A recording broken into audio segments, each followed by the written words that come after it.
Hello students, how are you? Good morning all of you. Now I am teaching you past perfect continuous. तो past perfect continuous में आज का rule है negative sentence. Negative sentence को कैसे पहचानोगे हिंदी में? तो सबसे पहले हम ये देखते हैं कि वाक्य के बीच में निश्चित या अनिश्चित समय के बाद में से शब्द दिया हो, जैसे 4 बजे से या 4 घंटे से, और वाक्य के अंत में रहा था, रही थी, रहे थे दिया हो। तीसरा क्या है? वाक्य के बीच में नहीं शब्द आता है, तो इसके लिए रूल क्या बनेगा? सब्जेक्ट के बाद हैड नॉट बीन। एफर्मेटिव में क्या होता है? हैड बीन, और नेगेटिव में क्या हो जाएगा? Had not been. और मुख्य विशेषता क्या है कि इसमें चाहे एक वचन हो या बहुवचन, सभी के साथ क्या लगेगा? हैड। तो हैड नॉट बीन के बाद फर्स्ट फॉर्म में ING, object, complement, since for time. चलो बताओ क्या नाम है इसका?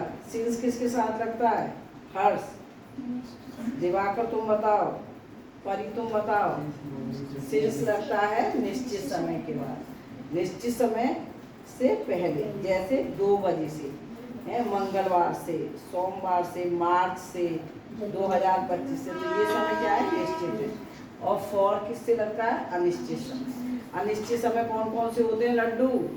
अनिश्चित समय कौन कौन सा होता है? जैसे 2 घंटा, 4 दिन, 6 महीने है, 2 वर्ष, इस तरह के शब्द क्या होते हैं? अनिश्चित। आप देखो ये एग्जाम्पल, तो देखो वे कल सुबह से घर में पढ़ रहे थे, तो दे घर में नहीं पढ़ रहे थे, नहीं कितना रह गया बच्चों? नहीं पढ़ रहे थे, वो भी नेगेटिव है ना। तो they had not been reading in the house since last morning. कल सुबह के लिए क्या आएगा? Last morning. और लास्ट मॉर्निंग कैसा समय माना जाएगा? निश्चित। तो निश्चित समय से पहले क्या आता है? सिंस या गोल वरुण? निश्चित समय से पहले सिंस आता है, और अनिश्चित समय से पहले गोल। आप देखो, मैं 5 माह से पार्क में नहीं खेल रहा था, तो I had not been playing in the park 4-5 months। क्योंकि अगर महीने की संख्या दी है तो वो क्या माना जाएगा? अनिश्चित। और अगर महीने का नाम दिया गया है तो वो निश्चित। अब सम सेंटेंसेस फॉर स्पीकिंग, ये जितने भी स्पीकिंग के सेंटेंस हैं सब नेवर से शुरू है। नेवर की हिंदी क्या होती है बच्चों? कभी नहीं, कभी नहीं या कभी मत। जैसे नेवर गेट डिसअपॉइंटेड, कभी निराश मत होना है, कभी भी निराश मत होना। तो निराश होने का मतलब क्या होता है कि कभी कभी हम बहुत परेशान हो जाते हैं कि अभी हमारा काम नहीं होगा। यहाँ ध्यान दो, इधर ऋषि, तो नेवर का अर्थ क्या होगा?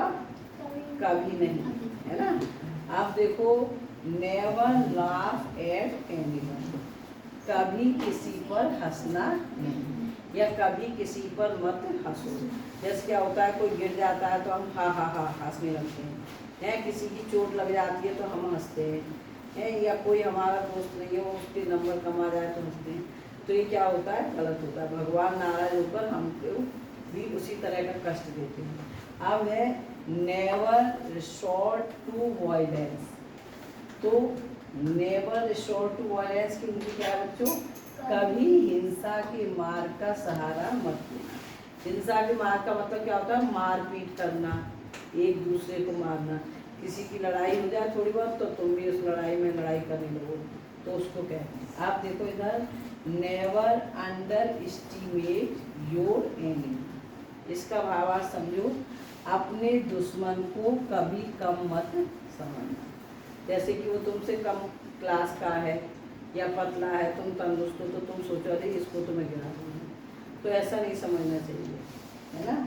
हमें ये समझना चाहिए कि ये हमारे को कोई भी नुकसान पहुंचा सकता है, तो इसलिए सतर्क रहना है। नेवर थिंक एनीवन योर्स, कभी किसी को अपना मत समझना। क्यों? क्योंकि हम इसको अपना समझ बैठते हैं, वो ही हमें क्या करता है? धोखा देता है। इसलिए हमें हर एक से सतर्क रहना चाहिए। समझो अपने किसी को, लेकिन इतना नहीं कि वो तुम्हें धोखा दे दे। अब ये लास्ट है, इन दोनों का एक ही अर्थ है, क्या है? Never hurt the heart of a sad person या never break the heart of a sad person. दोनों का अर्थ क्या है? कभी किसी दुखी का दिल मत दुखाओ।